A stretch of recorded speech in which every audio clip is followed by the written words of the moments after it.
বাঁকুড়ার কেসরার নাম আসার সঙ্গে সঙ্গে একটি কথা মাথায় আসে, তা হলো খেলাধুলো থেকে সমৃদ্ধশালী একটি গ্রামের।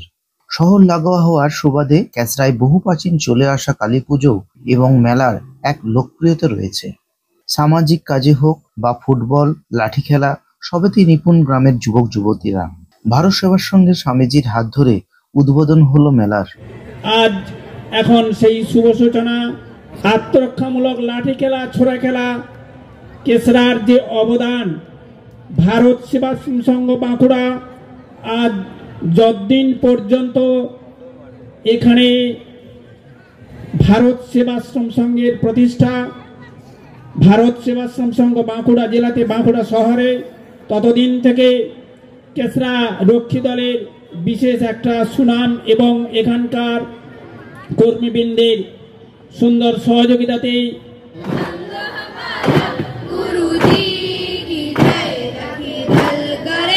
কেসরা গ্রামের উদ্যোগে তৈরি হয়েছে নারী শক্তির আত্মরক্ষার্থে রক্ষী বাহিনী। তারা নিজেদের লাঠি খেলার মাধ্যমে আত্মরক্ষার কৌশল প্রদর্শন করে ভারত সেবা সংঘের সহযোগিতায়।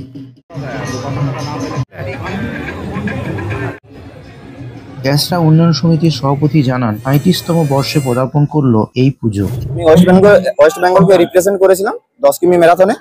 আর সেখানে আমার সেখানে প্রতিপক্ষ ছিল হরিয়ানা। তো হরিয়ানাকে সেখানে পরাজিত করে আমি সেখানে ফার্স্ট পজিশনে আসি। আর বলে বোঝাতে পারবো না, প্রচুর আনন্দ। আর আমার মা বাবাও খুব খুশি, আর আমার গ্রামবাসীও খুব খুশি। রক্ষী বাহিনীর সাথে আমি আছি, আমাদের যে গুরু উনি আমাদেরকে ট্রেনিং দেন। আর এই রক্ষী বাহিনীর সাথে আমি আজ 3 বছর আছি। আমাদের এখানে লাঠি খেলা হচ্ছে। আমার নাম হচ্ছে মথুর চন্দ্র বীর। হ্যাঁ, আমি এই কমিটির সেক্রেটারি এখন।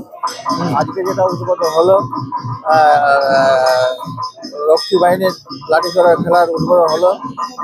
হ্যাঁ, এটা 37তম বছর। আজকে কীর্তন আছে, রক্ষী বাহিনীর লাঠি খেলা আছে, তারপরে যে আছে আপনার অর্কেস্ট্রা পার্টি আছে। ঠিকই ছিল, আর তোকে বিক্রি হয়েছে, আমি কখন আর বিক্রি হবে, আমি স্টার্ট হবে। হ্যাঁ, এখানে যে মেলা, তো আমি অনেক জিনিসের কেনাকাটা করছি, টুপিটাকে, সংসারের জিনিস। আজকে প্রথম, আমি থাকিনি। হ্যাঁ, প্রত্যেক বছরে দেখি, প্রত্যেক দিনে দেখি, দারুণ এনজয় করছি। হ্যাঁ, এই বছর মানে মেলাটা বড় হয়েছে, কিন্তু লোক সংখ্যা একটু কম। এটা প্রথম দিন তো। আমার ছন্দা মন্ডল, বাড়ি রবীন্দ্রপল্লী, বাঁকুড়া।